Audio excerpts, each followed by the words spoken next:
আমি হেফাজতের প্রোগ্রামে গিয়েছি, এটা সত্য, কিন্তু পরবর্তী যে বিষয়গুলো রয়েছে সেখানে নারী কমিশনের বাতিল বিষয়ে আমি কোনো কথা বলিনি। আপনি ভিডিও আছে, সব জায়গায় আছে। হেফাজত সেই সভাটা আহ্বানই করেছিল নারী কমিশনের রিপোর্টের এগেইনস্টে। আপনি সেখানে জেনে বুঝেই গিয়েছেন এবং একাত্মতা করতেই গিয়েছেন সেখানে। এক নম্বর বিষয় আমি একদম অন এয়ারে বলছি আপনাকে, কোনো ইনফরমালি কোনো আলাদা ভাবে বলছি না, অন এয়ারে বলছি। ওই প্রোগ্রামটা ইনিশিয়ালি হওয়ার কথা ছিল, সেখানে যে হেফাজতে শাপলা হত্যাকাণ্ড হয়েছিল, সেই শাপলা হত্যাকাণ্ডের এই বিষয়ে, এবং এর আগে আমরা আওয়ামী লীগ নিষিদ্ধের একটা প্রোগ্রাম দিয়েছিলাম। এই প্রোগ্রামের একদিন পরেই ওই প্রোগ্রামটা হয়েছিল আপনার সোহরাওয়ার্দীতে। আমরা সেখানে, আপনি যদি আমার বক্তব্যতে দেখেন, সেখানে আমি স্পষ্টভাবে আওয়ামী লীগ নিষিদ্ধ নিয়ে কথা বলেছি। 2 নম্বর বিষয় আমি শেষ করি। 2 নম্বর বিষয়, সেখানে নারী কমিশনের যে বিষয়, সেখানে আমি কমিশন বাতিল বিষয়ে আমি কোনো কথা বলিনি। স্পষ্ট উল্লেখ আছে, সেখানে আমি বলেছি যে নারীদের যে যোগ্য হিস্সা রয়েছে, নারীদের যথাযথ, আমি আপনার বক্তব্য শুনেছি,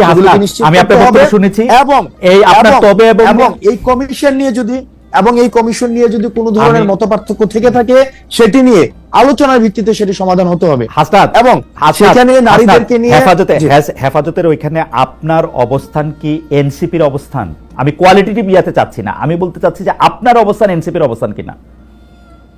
আমাদের এনসিপির নারী কমিশনের বিষয়ে এই অবস্থানটাই ছিল। আমি যেই কথাটা সেখানে আমরা বলেছি, কারণ আমরা বলেছিলাম নারী কমিশন আপনার হেফাজতের যে প্রস্তাবগুলো দিয়েছে করাটা এনসিপির অংশগ্রহণ করা কিনা।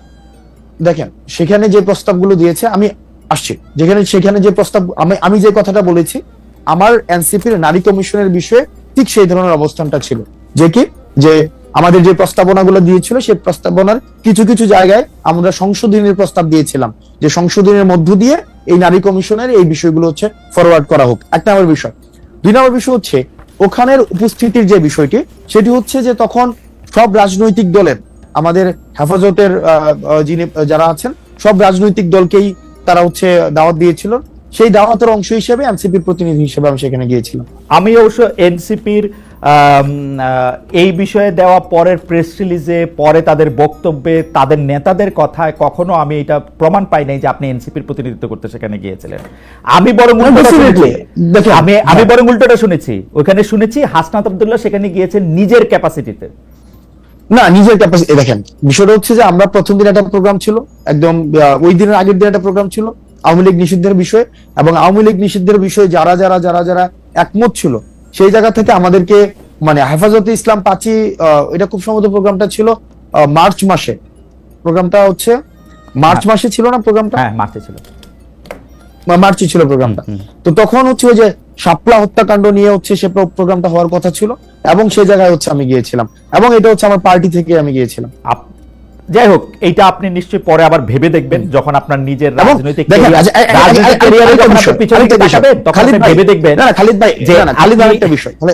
একটা বিষয় আমরা কিন্তু একটা বিষয় যে সেখানে বলা হচ্ছে যে আমার উপস্থিতিতে সেখানে নারীদেরকে নিয়ে নেতিবাচক কথা বলা হয়েছে, সেখানে বাজে মন্তব্য করা হয়েছে, সেটা একদমই না। আমি যখন ওখানে বক্তব্য দিয়ে আমি চলে আসি, আমি যাই সেখানে বক্তব্য দেই আওয়ামী লীগ নিষিদ্ধ এবং নারী কমিশনের যেই প্রস্তাবগুলো রয়েছে, যে প্রস্তাবগুলো আমার এনসিপি সেখানে সংশোধনের প্রস্তাব দিয়েছে, সেটার যদি বিবেচনা করার সুযোগ থাকে, আমি সেখানে এটা বলেছি, দেন চলে আসছি। এর পরবর্তীতে আমার অনুপস্থিতিতে সেখানে নেতিবাচক কথা বলা হয়েছে, যেটির আবার আমার পার্টি থেকে সেখানে সেটি নিন্দা জানানো হয়েছে। ওকে, ফেয়ার এনাফ। আমি সেনাবাহিনী নিয়ে একটু আপনার দৃষ্টি আকর্ষণ করতে চাই যে আপনি সেনাপ্রধানকে নিয়ে বলেছিলেন যে আওয়ামী লীগ পুনর্বাসনে আপনাকে সেনাপ্রধানের প্রস্তাব দেওয়া হয়েছে। মার্চে আপনি এরকম একটা পোস্ট করেছিলেন, আওয়ামী লীগকে সেনাপ্রধান বা সেনাবাহিনী পুনর্বাসন করতে চায়, সেই রকম একটা বক্তব্য দিয়েছিলেন। এই বক্তব্যে, আপনার বক্তব্যের সাথে আপনাদের আরেক নেতা সার্জিস আলম একমত হন নাই, এবং নাসিরউদ্দিন পাটোয়ারী সাহেব সিলেটে এক অনুষ্ঠানে বক্তৃতা আপনার এই বক্তব্যকে শিষ্টাচার বহির্ভূত বলেছিলেন। আপনার একটু মন্তব্য করতে চাই। ওকে, এখানে সার্জিসের স্ট্যাটাসটা যদি দেখেন, সে আমার বক্তব্যের সাথে একমত না, বিষয়টা এমন না। বিষয়টা সে বলেছে যে আপনি টোন, সেটিং, মুড, অ্যাটিটিউড, একটা বক্তব্যের মধ্যে এই জিনিসগুলো থাকে, টোন থাকে, ওই বক্তব্যের সেটিং, ওই বক্তব্যের মুড, ওই বক্তব্যের অ্যাটিটিউডটা কেমন হয়, ওইটা সার্জিস যেটা বলেছে সেটা যে আমি যেটাকে বলেছি যে আমাদেরকে এক ধরনের রুড ভাবে বলা হয়েছে, সার্জি সেটাকে টোন ডাউন করেছে। সার্জি যেটা বলেছে যে আমার কাছে যেটা রুড মনে হয়েছে ওর কাছে সেটা হয়তো রুড মনে হয়নি। আর নাসির ভাই যেটা হচ্ছে সিলেটের বক্তব্য ইফতার পার্টিতে যেটা বলেছেন যে এই ধরনের বিষয় মানে আমাদের কখনোই দেখা যায়নি যে এই ধরনের বিষয় পাবলিক স্ফেয়ারে কখনো নিয়ে আসা হয়েছে। এই পাবলিক স্ফেয়ারে নিয়ে আসাটা উনি বলেছেন শিষ্টাচার বহির্ভূত। আপনার সাথে কি সে সময় উপদেষ্টা আসিফ যুক্তি করে ওই প্রায় একই সময় যে উনি এই কথাটা বলেছিলেন যে সেনাপ্রধান বুকে পাথর বেঁধে ডক্টর ইউনূসকে মেনে নিয়েছিলেন, সেটা কি আপনার সাথে যুক্তি বুদ্ধি করে তারপরে মানে আপনারা দুজন একই জায়গায় ছিলেন আর কি? না, ওই দুজন তো একই জায়গায় কেন থাকবে? একই জায়গায় মানে একই বক্তব্যের সেম জায়গায় page, I understand, same page, yes, হ্যাঁ সেম পেজে আমরা যুক্তি করে সেখানে ছিলাম, বিষয়টা এমন না। আমি যখন প্রকাশ করি পরবর্তীতে আমি দেখেছি যে আসিফ সেখানে তার অভিজ্ঞতা যেটা সরকার গঠনের সময় সেনাপ্রধানকে নিয়ে যে তার অভিজ্ঞতা সেটাকে প্রকাশ করেছে। জনাব নাহিদও কি একই রকম বক্তব্য পোষণ করেন? এনসিপি আসিফ সাহেবের বক্তব্য ওন করে কিনা? এনসিপি আসিফ সাহেব তো হচ্ছে সরকার গঠন প্রক্রিয়ার সাথে সরাসরি যুক্ত, রাইট? সরকার গঠনের প্রক্রিয়ার সাথে জনাব নাহিদও সরাসরি যুক্ত ছিলেন। এই ক্ষেত্রে এনসিপির অবস্থান এবং সত্যি সেনাপ্রধান ডক্টর মোহাম্মদ ইউনূসকে বুকে পাথর বেঁধে আসতে বলছিলেন এবং এসে আসিফ বলেছে, ওই জায়গাতে আসিফ বলেছে এবং সেক্ষেত্রে আসিফ এই বিষয়টাকে আরো মানে আপনি আসিফ থেকে সেই বিষয় হচ্ছে ক্লিয়ার হতে পারেন। ওকে, আপনাদের আচ্ছা দেখেন খালিদ ভাই এই আরেকটা প্রশ্ন যাওয়ার আগে দেখেন এই চেঞ্জটা যেটা হয়েছে, এই ট্রান্সফরমেশনটা যেটা হয়েছে সেটা কিন্তু একদম মানে যে প্রত্যেকটা এখানে ইন্ডিভিজুয়ালের প্রত্যেক ডিফারেন্ট অভিজ্ঞতা রয়েছে। আমরা এখানে এনসিপি করার পূর্বে প্রত্যেকটা মানুষের এই অভ্যুত্থানে ডিফারেন্ট হচ্ছে অভিজ্ঞতাগুলো রয়েছে। সেই অভিজ্ঞতার হচ্ছে ফিউশন হয়েছে এনসিপিতে। সবার একই ধরনের অভিজ্ঞতা থাকবে, সবাই একই লেন্সে হচ্ছে অভ্যুত্থানকে দেখেছে, অভ্যুত্থানে যে এলিমেন্টসগুলো ছিল এরকম একটা বিষয়, এরকম এমন না। আসিফের অভিজ্ঞতার সাথে ওই মিটিং এ আমি ছিলাম না। সরকার গঠনের 8 অগস্টে মিটিংটা মানে 7 অগস্ট হয়েছে, 7 অগস্টের ওই মিটিং এ আবার আমি ছিলাম না। যে মিটিং আবার আমি ছিলাম সেই মিটিং এ আবার হয়তো নাই ছিল না। তো সেক্ষেত্রে পার্টি গঠনের সবাই তো সব জায়গায় সব মিটিং এ থাকবে না, কিন্তু এটা অনেক বড় ব্যাপার। আপনি কি এটা উপলব্ধি করতেছেন যে এটা অনেক বড় ব্যাপার? হ্যাঁ, অফ কোর্স বড় ব্যাপার, অফ কোর্স। এবং এটা কখনো শেয়ার করা হয় নাই, কখনো ক্রস চেক করা হয় না, ব্যাপারটা তো এরকম না।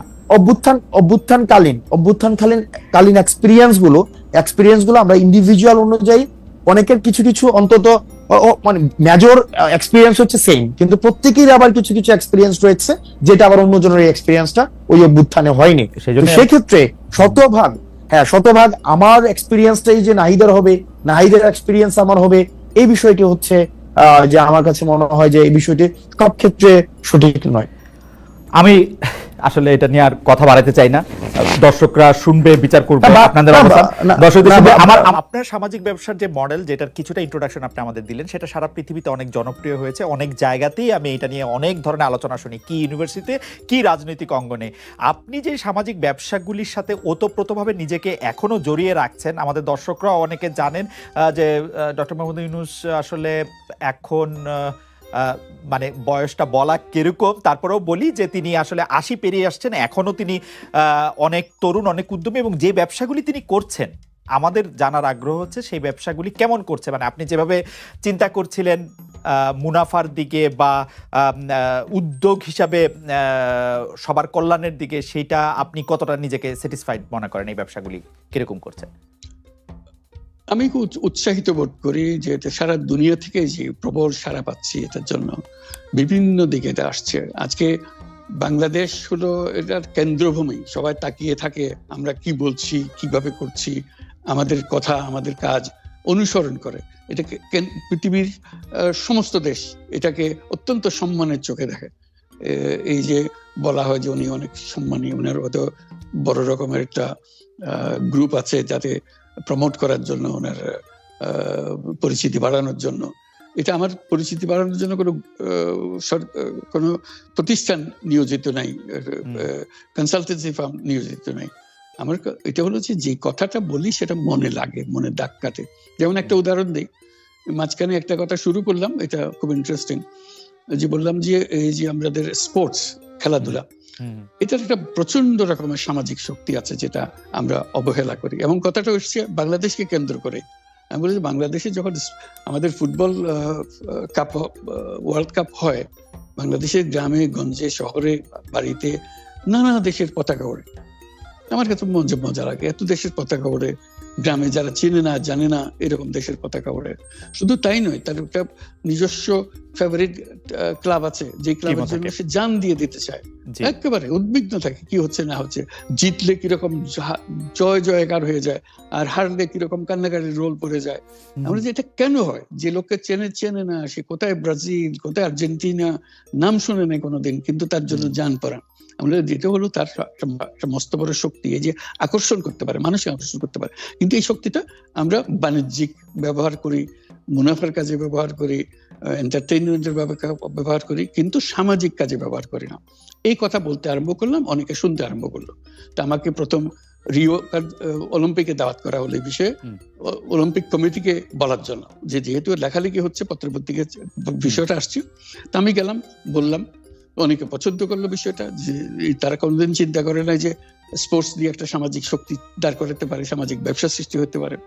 তখন ফ্রান্স থেকে আমাকে আলাদা করে দাওয়াত করলো সেদিন এইখানে রিওতেই, ওখানে এন হিদালগো প্যারিসের মেয়র, আরো বিশদভাবে জানার জন্য দীর্ঘ আলাপ হলো তার স্পোর্টসম্যানদের নিয়ে। পরবর্তীতে আবার সেটা আমাকে প্যারিসে আমন্ত্রণ করলো আরো বহু বৃহত্তর জনসাধারণের জন্য, স্পোর্টস লিডারদের সঙ্গে আলোচনা করার জন্য। তখন তারা সিদ্ধান্ত প্রশ্ন করলো অলিম্পিককে সামাজিক ব্যবসা করা যায় কিনা। আমি অবশ্যই করা যায়। আমি ব্যাখ্যা দিলাম কিভাবে করা যায়, তারা খুবই কনভিন্সড হলো। তখন তারা ঠিক করলো, এটা হলো 2018 সাল, 2018 সালে ঠিক করলো যে তারা প্যারিস অলিম্পিক যেটা হবে 2024 এই বছর 2024 হবে, তখন অনেক দিন পরের কথা, যে এটাকে সামাজিক ব্যবসা অলিম্পিক করবে। আমাকে শুদ্ধ তারা নিয়ে গেল, আমি তাদের দলের একজন হলাম, প্রেসিডেন্ট ম্যাক্রো একজন, আমি একজন, আর এন হিদালগো, আমরা 3 জনের কমিটি। আমরা গেলাম লুজানে ইন্টারন্যাশনাল অলিম্পিক কমিটিকে বোঝানো, প্যারিসে যদি তোমরা সিলেক্ট করো প্যারিসকে, তাহলে প্যারিস এইভাবে সোশ্যাল বিজনেস অলিম্পিক করবে। আইওসি রাজি হলো। এখন এই 2024 সাল এসে গেছে, এখন প্যারিসে অলিম্পিক হবে এবং সেটা সামাজিক ব্যবসা অলিম্পিক হবে। এই যে একটা সাধারণ কথা, এটা এতজনের মাথায় ধরানো, এতজনকে কনভিন্স করা, এতজনকে এক্সাইটেড করা, এবং সেটা হচ্ছে। এবং আগামী যখন অলিম্পিক হবে আপনারা সবাই দেখতে পারবেন সামাজিক ব্যবসা অলিম্পিক বলতে কি বোঝায়। এটা দেখে এখন তারা পড়ে গেছে, আমাদেরকে এখন বারবার ডাকাডাকি হচ্ছে মিলান থেকে। মিলানে আসছে 2026 সালের winter Olympic, Milan Cortina winter Olympic. বলে যে প্যারিসেরটা তো তুমি করে দিয়েছো, আমাদেরটা আরো ভালো করে দিতে হবে তোমাকে, সামাজিক ব্যবসা আরো কি ভাবে সম্পর্ক হয়। এই যে একটার পর একটা অলিম্পিক আসছে, পিয়াংচাং অলিম্পিক হয়ে গেল, সেটা আমাকে ধরতে পারেনি তারা। পিয়াংচাং অলিম্পিক কোরিয়াতে হয়ে যাওয়ার পরে 2018 সালে হয়ে যাওয়ার পরে আমাকে নিয়ে গেল পিয়াংচাং এ, যে এইটাকে এখন যেহেতু এটা হয়ে গেছে, হয়ে যাওয়ার পরে এটাকে সামাজিক ব্যবসায় কিভাবে রূপান্তরিত করা যায় আমাদেরকে পরামর্শ। এই যে একটার পর একটা মানুষ গ্রহণ করছে, এটা তো আমি তাদেরকে বিজ্ঞাপন দিয়ে গ্রহণ করাচ্ছি না, আমি একটা কথা বলছি, তাদের পছন্দ হচ্ছে, পছন্দ হলে আমাকে নিয়ে যাচ্ছে। আমার এখন পৃথিবীর কত জায়গায় এই যে শুধু স্পোর্টস রিলেটেড, আপনি মাঝে মাঝে দেখবেন পত্রিকাতে ছবি ছাপা হচ্ছে, ডক্টর ইউনূস ফুটবল বিশ্ব ফুটবল থেকে একটা পুরস্কার দিচ্ছে। রাইট, আমার সঙ্গে ফুটবলের কি সম্পর্ক আছে বলেন, আমাকে কেন দিচ্ছে? এই যে একটা কথা তাদের মাথায় ঢুকিয়ে দিয়েছে, সামাজিক ব্যবসা। এটা খুবই ইন্টারেস্টিং। আমি আপনার আরেকটা বিষয় একটু দৃষ্টি আকর্ষণ করছি, যে কর দেওয়া, আপনার কর দেওয়া বিষয়ে অনেকে এইটি বলতে চেষ্টা করেন যে আপনি কর না দিয়ে সে টাকা অনুদান দিয়েছিলেন এবং সেই জন্য আপনি ভেবেছিলেন যে সেই টাকার উপর আসলে কর দিতে হবে না, কিন্তু আপনি অনুদান দিয়েছিলেন একটি ট্রাস্টকে, যেটা ট্রাস্টই আবার আপনি সেই কারণে আপনাকে সর্বোচ্চ আদালতের নির্দেশে কর দিতে হয়েছে। এইটাকে কি আপনি আপনার একটা মিস্টেক বলবেন, নাকি বা আপনার অর্থনীতিবিদদের বা আপনার পরামর্শদাতাদের, নাকি আপনার উপর একটি জুলুম বলবেন? না, আমি বলবেন ভুল সংবাদ দিচ্ছ তুমি, সেজন্য বলবো। ভুল সংবাদটা হলো এই, আমার টাকা আমি রোজগার করি, আমি নিজে সিদ্ধান্ত নিয়েছি আমি কোনো কিছুর মালিক হব না। কাজে আমি টাকাটা আমি যেহেতু উপার্জন করেছি, সেটা আমি একটা ট্রাস্ট দিয়ে দিতে চাচ্ছি। যেমন আমার কোনো বাড়ি নাই, নিজের নামে নিজের কোনো বাড়ি নাই, গাড়ি নাই, জমি নাই, কোনো ব্যবসার শেয়ার নাই, আমি কোনোটা রাখিনি। এটা আমি মালিকানাবিহীন থাকতে চাই সবসময়। ঠিক আছে, এই টাকাটা আমি একটা ট্রাস্টে দিয়ে দিচ্ছি। তো ট্রাস্টে দিয়ে দেওয়ার সময় প্রশ্ন উঠলো এটাকে কর দিতে হবে কেন। তখন আমাদের লয়ার বললো যে না, এটা যেহেতু আপনি দান করছেন এটা তার কর দেওয়ার বিষয় না, আপনি তো দানই করে দিচ্ছেন। তা আমি বললাম যে আইনে যেভাবে বলে সেভাবে টাকা তো আমি এমনি দিয়েই দিচ্ছি, কাজে এটা সরকারকে দিলে আমার কোনো অসুবিধা তো নেই, আমি তো ধরে রাখতে চাচ্ছি না টাকাটা। তখন বলতে আপনার দেওয়ার কোনো কারণ নাই।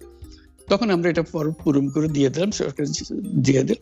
তখন সরকার পক্ষ থেকে এনবিআর থেকে বলা হলো যে না, এটা করযোগ্য টাকা, আপনাকে কর দিতে হবে। আমাদের লয়ার বলছে দিতে হবে না, ওনারা বলছে কর দিতে হবে। তখন আমি বললাম যে ঠিক আছে, আদালতের কাছে যা, আদালত যেটা বলে সেটাই হবে। আমার মূল জিনিসটা হলো আদালতে গেছি আমি, সরকার কেউ বলেনি আমাকে আদালতে যাওয়ার জন্য। আমি আদালতে গেছি তার একটা নিষ্পত্তি করার জন্য, এটাকে কর দিতে হবে না দিতে হবে না। তখন আদালত বিচার করে বললো কর দিতে হবে। যেদিন আদালতে বললো কর দিতে হবে সেদিন আমি আদালত দিয়ে দিছি। কেউ আমাকে কর না দেওয়ার অভিযোগ করে নাই, কেউ আমাকে চিঠি লেখে নাই, কিচ্ছু না।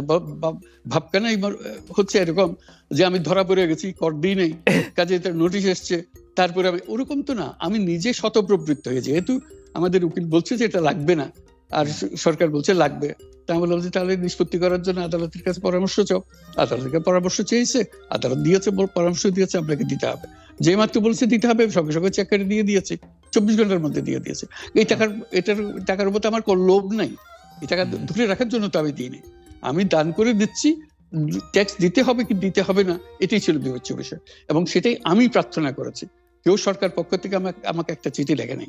মানে আদালতের অনেকগুলি পর্যায়ে আপনার আইনজীবীরা এই টেক্সটটা যে আপনার উপরে অ্যাপ্লিকেবল না সেটা বলতে চেষ্টা করেছেন, সেই জন্য মনে হয় যে না, কোনো পর্যায়ে না, একটাই পর্যায়ে, শুধু একবারই হয়েছে।